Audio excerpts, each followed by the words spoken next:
NTR fans మాత్రమే కాదు, యావత్ సినిమా అభిమానులు మొత్తం దేవరా గ్లిమ్స్ కోసం వెయిట్ చేస్తున్నారు. మొత్తానికైతే సోషల్ మీడియాని షేక్ చేస్తూ దేవరా గ్లిమ్స్ వచ్చేసింది. మరి దేవరా గ్లిమ్స్ ఎలా ఉంది కామెంట్ సెక్షన్ లో మీరు తెలియజేయండి.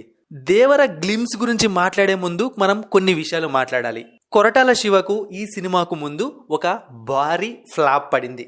అదే టైంలో ఇంత విఎఫ్ఎక్స్, ఇంత సీజీ ఇలాంటివి ఉండే సినిమాలు ఎప్పుడూ కొరటాల శివ హ్యాండిల్ చేయలేదు. దీంతో ఈ సినిమా ఏమైపోతుందిరా బాబు అని భయపడ్డారు ఎన్టీఆర్ ఫ్యాన్స్.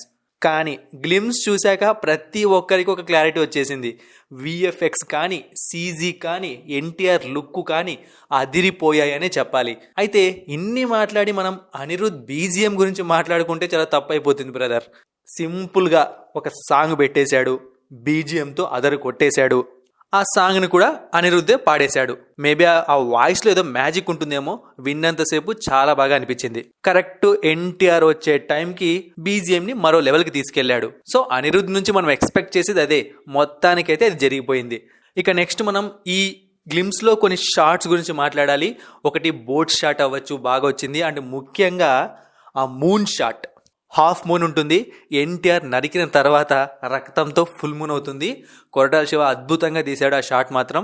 ఇక ఎన్టీఆర్ అనగానే ఒక డైలాగ్ కంపల్సరీ కదా, అదిరిపోయింది డైలాగ్. మనం షార్ట్గా ఎర్ర సముద్రం డైలాగ్ అని చెప్పుకోవచ్చు.